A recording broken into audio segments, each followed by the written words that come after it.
Bismillahirrahmanirrahim.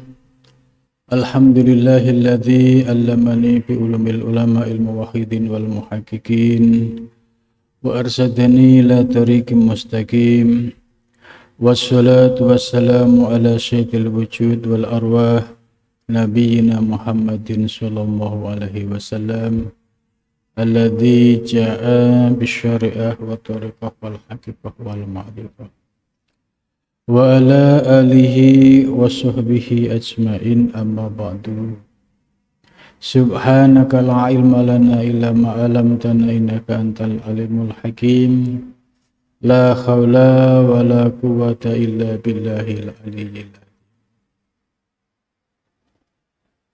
Sore ini kita melanjutkan kajian kitab Al-Hikam. Sudah sampai pada kalam hikmah yang ke-7. Qala musannif rahimahullah wa nafa'na bihi wa bi ilmihi fi darini amin ya rabbal alamin. La yusakkikannaka fil wa'di adamu wuqu'il maut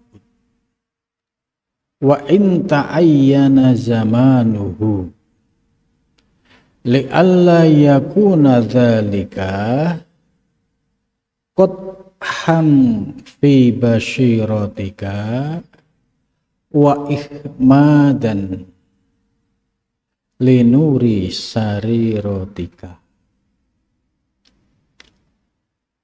Kalam hikmah ini masih ada keterkaitan dengan kalam hikmah sebelumnya, yaitu terkait dengan realisasi doa. Kalau makalah sebelumnya dijelaskan jangan sampai terkabulnya doa yang tidak sesuai harapan itu membuat putus asa, karena setiap doa pasti akan dikabulkan oleh Allah, namun waktunya sesuai dengan kehendak Allah dan sesuai dengan yang dikehendaki oleh Allah pada waktu yang tepat.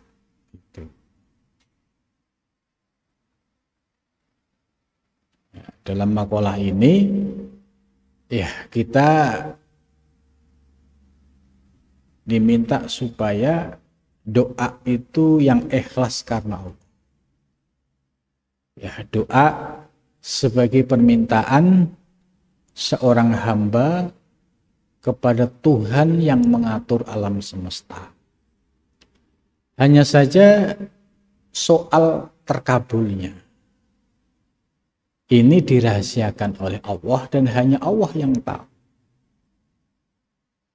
Nah, kita diminta oleh mu'alif supaya tetap positive thinking. Misalnya kita berdoa pengennya A, tidak juga dikabulkan oleh Allah, itu bukan berarti Allah tidak mengabulkan, tapi Allah akan mengabulkan doa itu sesuai dengan kehendak Allah dan waktu yang tepat. Makalah yang ke-7 ini kita tidak boleh ragu. La yusakkikannaka fil wa'di. Allah sudah berfirman, ud'uni istajib lakum. Berdoalah kalian kepadaku, istajib lakum, niscaya aku akan mengabulkan. Ini firman Allah. Jadi dasar Al-Qur'annya jelas, soal kita disuruh doa meminta kepada Allah. Tapi faktanya manusia itu ya beragam. Ada yang pengen cepat dikabulkan, ada yang santai, ada yang pasrah. Nah, Al-Hikam ini memberikan pencerahan sesuai dengan empiris, ya, fakta empiris, ya, para ulama-ulama terdahulu, ya, yang masuk kriteria yang solihin, itu kan sudah mendalami segala hal terkait dengan proses pengalaman keagamaan. Itu benar-benar mereka telah merasakan. Maka apa yang diungkapkan dalam makalah ini sebenarnya dari hasil eksperimen pengalaman para ulama-ulama sufi, ya, yang dia rasakan, kemudian dibuat sebuah kalam hikmah. Nah, kalam hikmah ini supaya bisa menjadi pencerahan bagi generasi yang akan datang. Maka ulama-ulama yang belajar tasawuf, ya, itu pasti nggak bisa lepas dari ngaji Al-Hikam, karena di sini ada guidance, ya, tuntunan-tuntunan terkait persoalan cita-cita, ikhtiar, takdir ilahi, ya. Dan sekarang yang kita bahas adalah terkait dengan doa. Jadi la yusakkikannaka fil waqti, jangan sekali-sekali kalian ragu dalam terkait janji Allah. Apa sih janji Allah? Allah berjanji, ud'uni istajib lakum, gitu. Berdoalah kalian, aku akan mengabulkan. Nah, kemudian soal waktu, timingnya pengabulan ini ya kembalikan kepada Allah, karena Allah yang Maha Tahu. Itu. Adamu wuku'il mau'u, jangan sampai sekali-sekali kalian ragu soal kebenaran janji Allah ketika apa yang dijanjikan itu tidak terbukti. Itu. Maksudnya belum terwujud, belum terkabul. Ya, contohnya begini. Ya, ada anak SMP. Ya, dia pengen sepeda. Terus dia berdoa pada Allah. Ternyata orang tuanya belum dikasih rezeki yang berlebih, sehingga belum bisa membelikan sepeda buat anak. Nah, sikap anak ini ya harus bisa memahami keadaan orang tua. Namanya orang tua itu tidak ada yang tidak ingin mengabulkan seluruh permintaan anak. Minta apa saja kalau orang tua ada pasti dikabul. Hanya saja kondisi orang tua ini ya ada yang stabil, ada yang minus, ada yang berlebih, gitu. Nah, kalau yang stabil dan berlebih mungkin tidak muncul masalah, ya. Apa yang menjadi keinginan anak dikabulkan. Nah, ketika posisi orang tua dalam kondisi ekonominya tidak stabil, maka sikap anak ini harus memahami kondisi orang tua. Ya, tidak boleh kemudian lantas minta marah-marah ngancem-ngancem gitu. Kalau nggak dibeliin akan begini, akan begini. Nah ini perumpamaan ya. Kalau ada hamba minta sama Allah, mintanya pakai maksa-maksa, pakai ngancem-ngancem. Ini secara adab sudah kehilangan adab.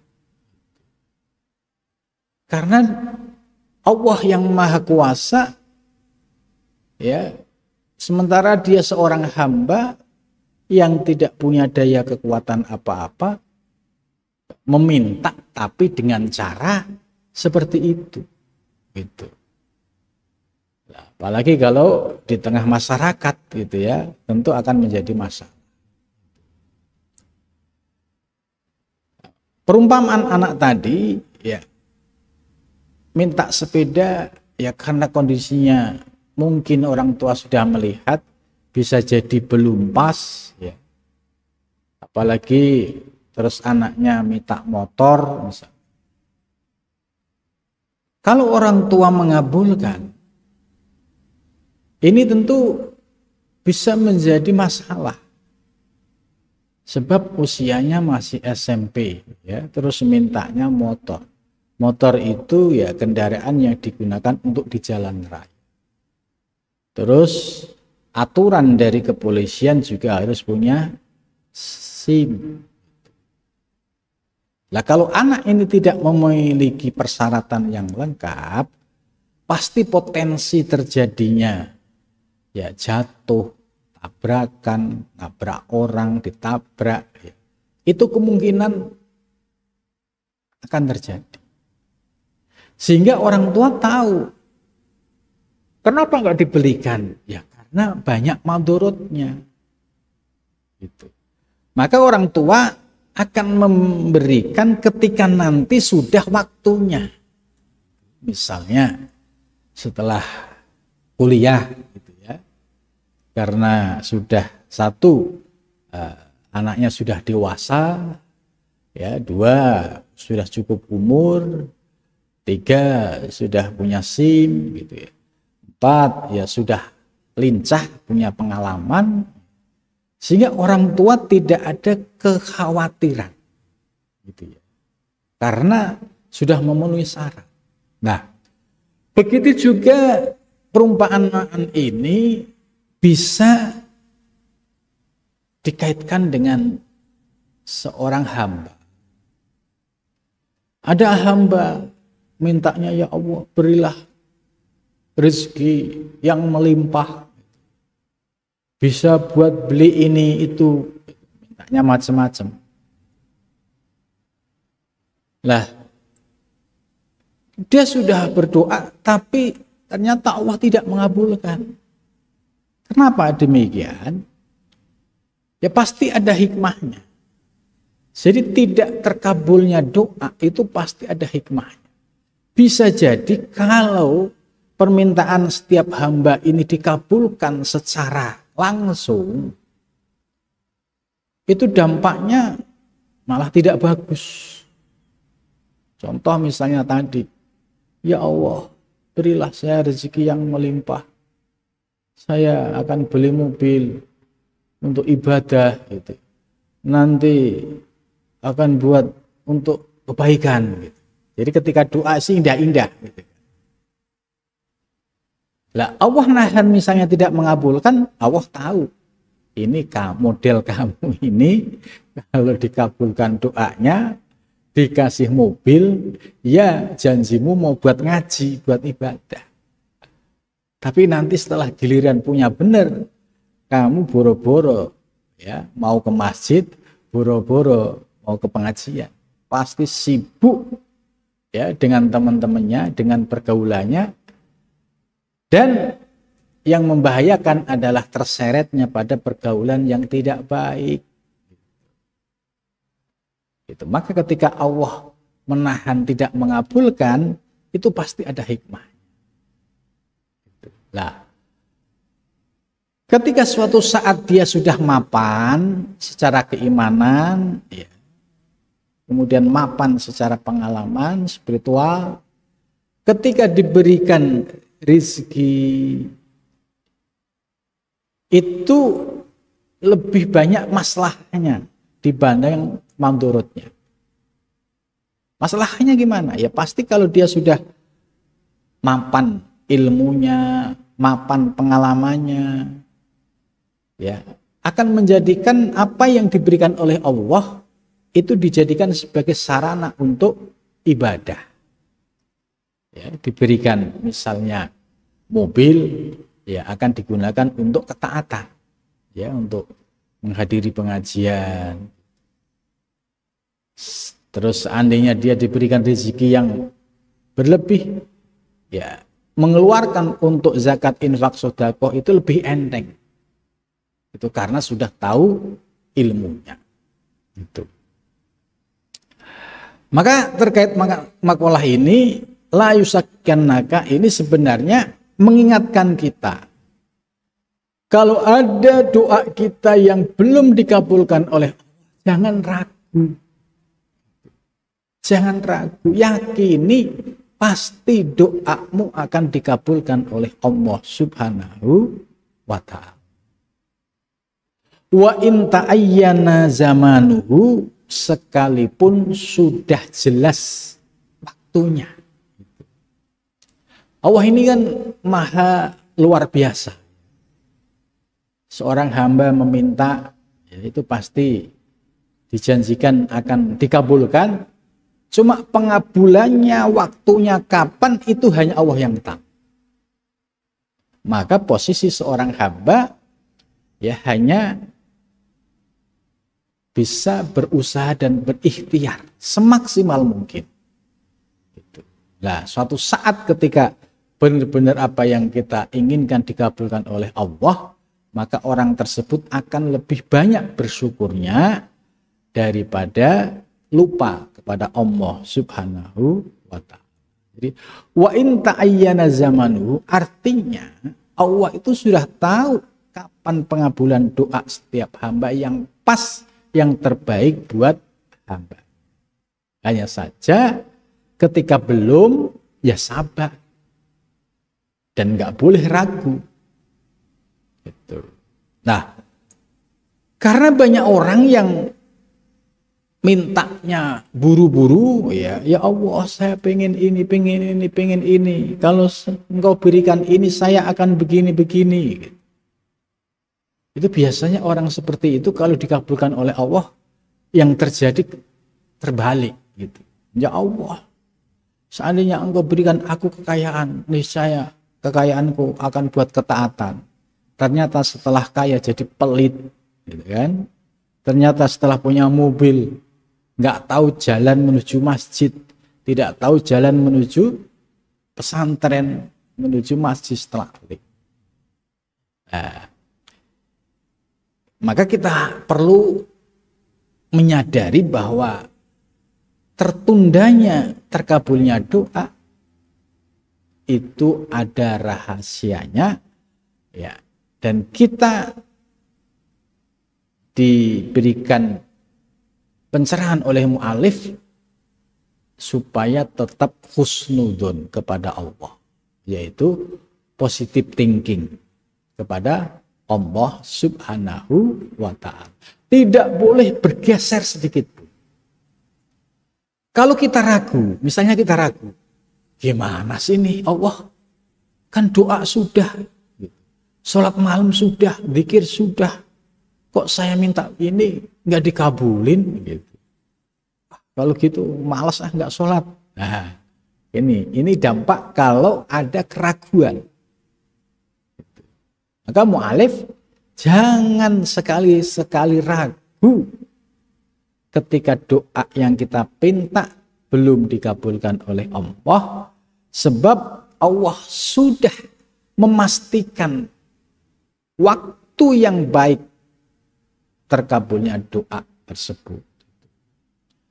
Li'alla yakuna, kenapa sikap kita harus positive thinking, harus husnudun kepada Allah, ya.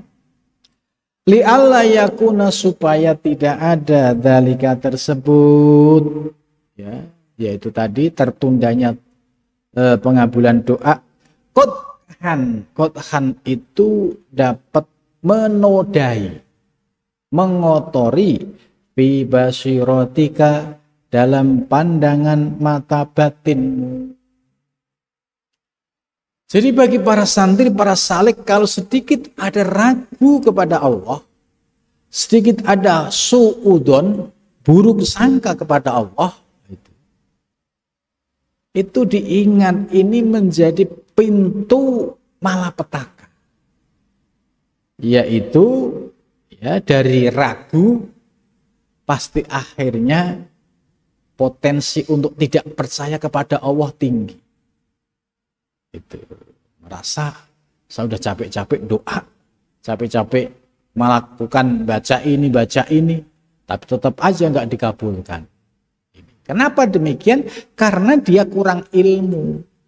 Ya, dianggap dia ini ya doa langsung dikabulkan, kayak ke warung saja. Gitu. Sementara Allah punya sifat qiyamuhu binafsihi, berdiri zatnya sendiri. Ya Allah berkehendak fi'lu kullu mumkinin autarkuhu, artinya Allah punya kebebasan menentukan apapun di alam semesta, termasuk pengabulan doa setiap hamba. Maka kalau ada hamba yang sedikit ragu, muncul keraguan, itu berarti sama saja dia telah menodai mata hatinya. Sedikit ragu, nah, ini akan menodai mata hatinya. Kalau ragu sudah muncul, bisa jadi tidak akan percaya lagi. Maka pintu syak ini ditutup. Aku tidak ragu, aku yakin pasti Allah akan mengabulkan, pasti Allah akan memenuhi. Aku yakin. Yang berikutnya dampaknya kalau ada keraguan, wa ihmadan linuri syarirotika, yaitu wa ihmadan, dan memadamkan linuri syarirotika, kepada nur sarirohmu, nur rahasiamu. Jadi maksudnya para salik yang sudah menuju Allah ya, dengan aktivitas zikir, istighfar, riyadhah, mujahadah, ya, ngaji rutin, istiqomah dilakukan secara istiqomah, ya, secara konsisten, ini pasti ada dampak pencerahan pada batinnya, yang hatinya dulu gelap, gitu ya, karena tiap hari diisi dengan zikir. Dari kalimat zikir ada anwarul ilahiyah, masuk menerangi akalnya, masuk menerangi jiwanya, masuk menerangi hatinya. Akhirnya lambat laun, ya, basirohnya menjadi terang benderang. Syarirohnya juga menjadi terang benderang. Nah, suatu ketika diuji oleh Allah, ya, posisi yang sulit. Nah, ketika posisi yang sulit, di situ akan kelihatan bagaimana seorang hamba bersikap yang benar di hadapan Allah Subhanahu wa Ta'ala. Pada saat dia meminta kepada Allah, ternyata tidak dikabulkan oleh, belum dikabulkan oleh Allah, kita bisa lihat sikapnya. Kalau beliau husnudon, ya nggak apa-apa, kita yakin Allah lebih tahu. Ya, ini positive thinking. Oh, berarti dia konsisten dengan ilmu dan amal. Tapi kalau dia diuji dengan kesulitan terus berdoa, ternyata pas waktu yang dia perlukan belum terkabul, lantas setelah itu dia ragu, gimana sih Allah ini? Saya sudah minta, sudah begini, masih aja nggak dikabulkan. Kalau begitu ke dukun aja deh. Ya, ini namanya karena sudah ada bibit ragu, virus ragu, akhirnya solusinya mencari jalan pada selain Allah Subhanahu wa Ta'ala. Ke dukun misalnya. Ini kan berarti sudah salah langkah. sudah ya syirik. Karena apa? Dia lari dari Allah mencari makhluk, dan makhluk ini nggak punya daya upaya apa-apa. Dukun itu nggak punya kekuatan apa-apa. Ya, kemudian ditakuti, dianggap ini hebat, mengalahkan Allah. Gitu. Dan paling bahaya kalau merasa dukun ini bisa mengabulkan apa yang dia minta. Ini sudah bergeser lagi. Ini artinya mata batinnya sudah mulai ternoda, gelap gulita, begitu juga sarirohnya juga menjadi ternoda, bahkan cahaya mata batinnya juga menjadi redup, efek dari virus keraguan masuk ke dalam iktikadnya. Ya. Wa'lam, dan ketahuilah annan nafsa, sesungguhnya nafas jiwa, wal akla, dan akal, waruha, dan ruh, wasirra, dan sir, syai'un, itu sesuatu, wahidun, yang satu. Jadi maksudnya nafas jiwa ya itu ada di dalam diri kita. Ini bagian dari anatomi diri kita. Jadi anatomi diri kita ini secara fisik ini kan dibungkus dengan casing. Ini casing luar.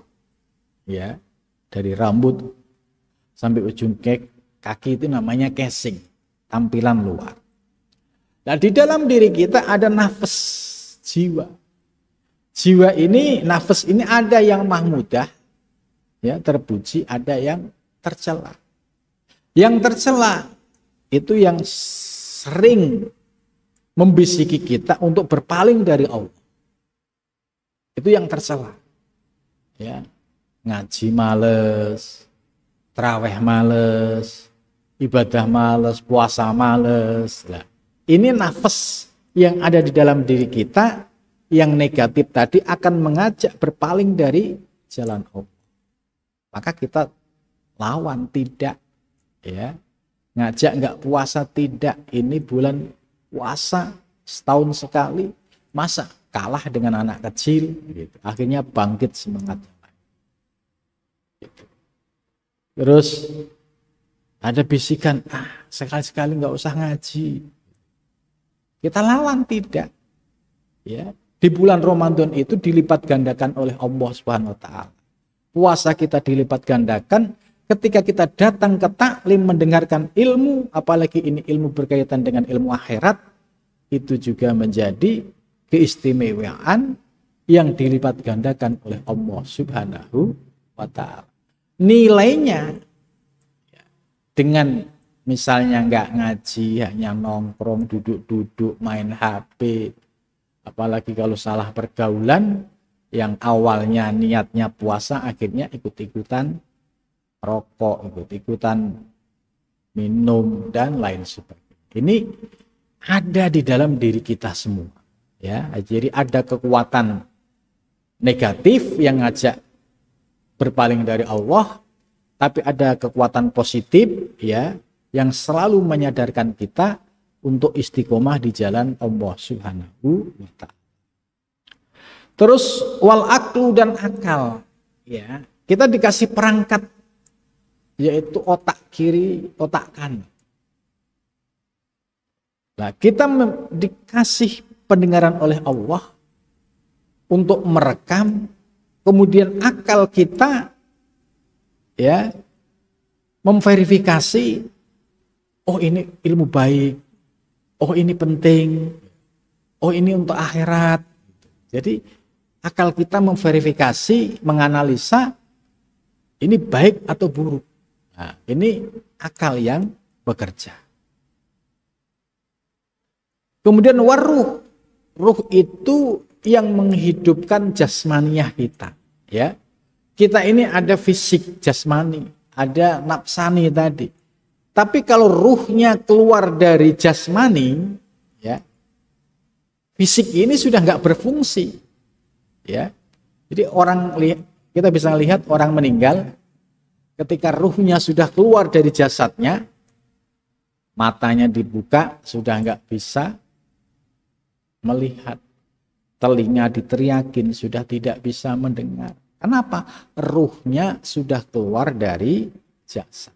Maka ketika ada ruh di dalam diri kita, itu artinya mutlak semua anugerah dari Allah Subhanahu wa ta'ala. Ya. Terus wasir, sir itu rahasia. Rahasia itu kayak apa sih? Rahasia itu pengalaman spiritual yang kita rasakan.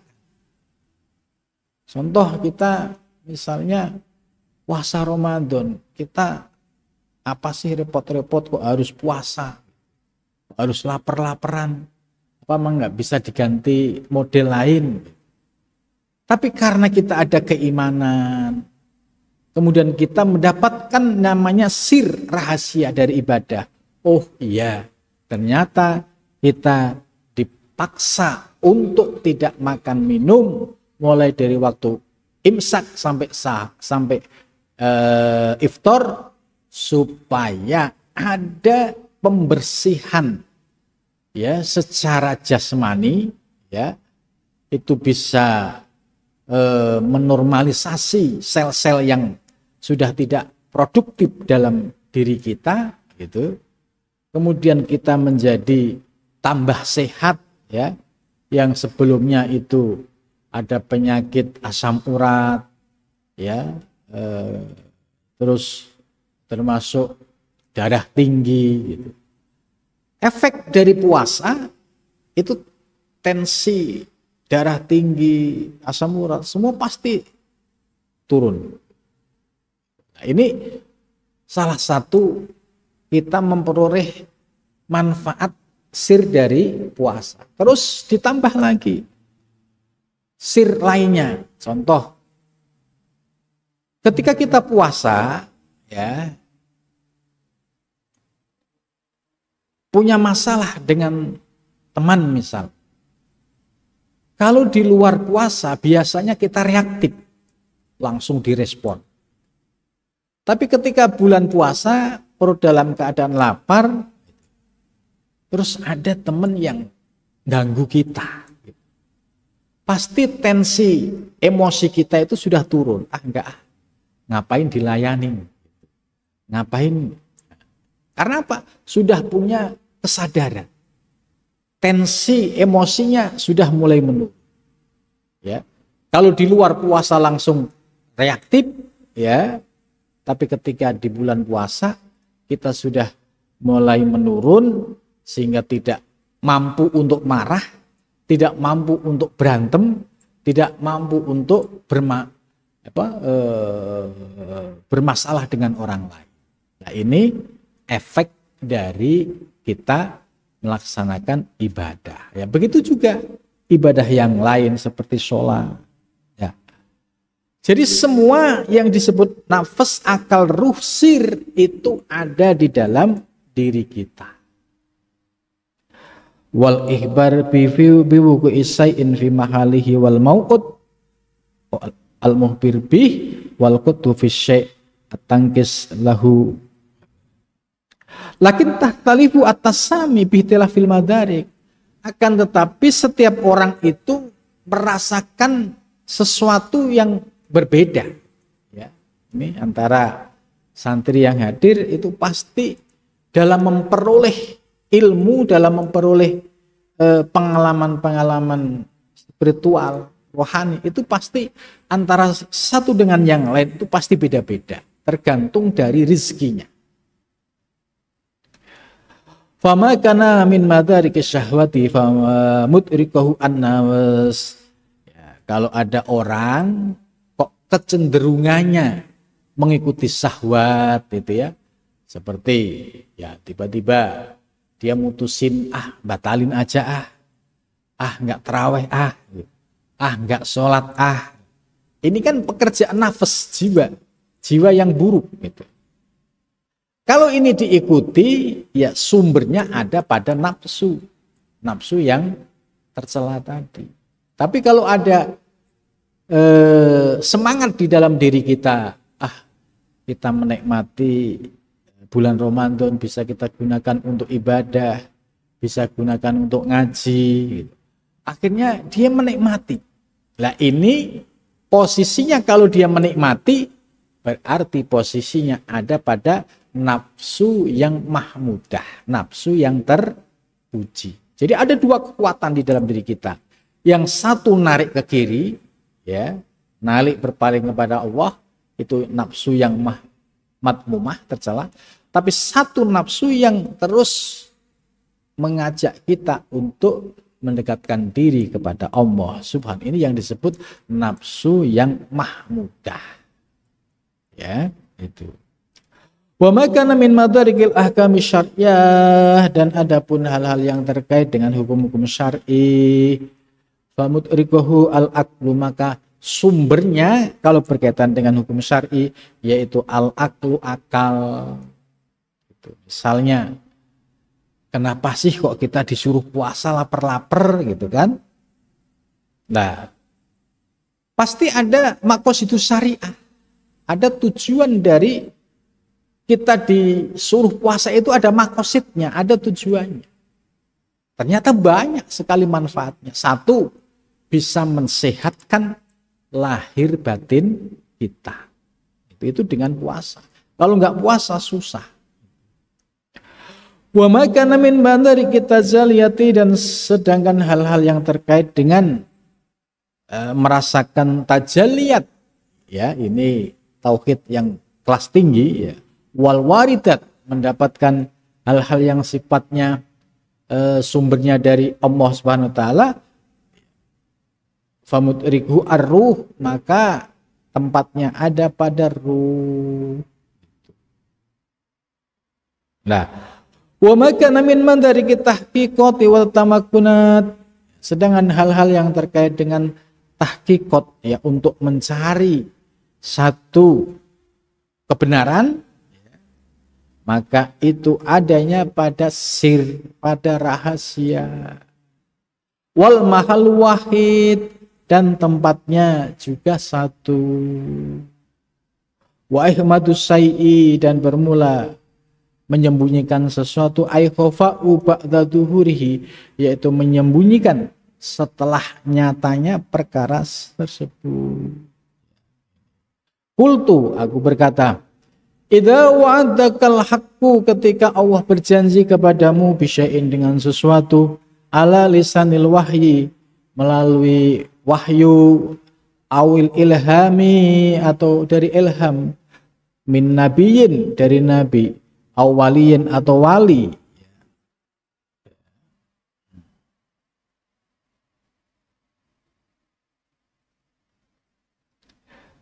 maka jangan ragu wahai murid bahwa janji itu pasti benar. Ya, ini diingat. Jadi kalau seandainya Allah berjanji di dalam Al-Qur'an, ya, bahwa barang siapa yang bersungguh-sungguh dalam beribadah secara ikhlas, Allah akan memberikan fasilitas pahala dan surga. Kalau itu dasarnya adalah wahyu, yakini bahwa itu satu kebenaran, ya, siddiqon. Sekalipun soal waktunya saja, ya, kapan terkabulnya itu ya hanya Allah yang tahu. Nah, maka ketika waktunya disembunyikan oleh Allah, kita hanya diminta satu, yaitu husnudun kepada Allah Subhanahu wa taala. Ya, tetap positive thinking. Allah Maha tahu kapan waktu terbaik pengabulan doa. Ya, jadi sebagaimana dijelaskan bahwa innallaha la yukhliful mi'ad, Allah tidak pernah ingkar janji, termasuk Allah janji mencukupi seluruh makhluknya, ya. Pasti semua dicukupi oleh Allah. Allah berjanji memasukkan ke dalam surga, itu pasti juga akan dipenuhi oleh Allah. Jadi tidak ada janji Allah yang tidak terpenuhi. Nah, ini supaya kita punya keyakinan bahwa Allah itu pasti memenuhi janjinya. Soal kapan doa yang dijanjikan terkabul itu dirahasiakan oleh Allah dan hanya Allah yang tahu. Maka sikap kita hanya bisa nerima dengan lapang hati dan husnudzon kepada Allah Subhanahu wa ta'ala. Pesannya, jangan sekali-kali ragu ya ketika ada doa yang belum dikabulkan oleh Allah Subhanahu wa ta'ala. Cukup sampai di sini.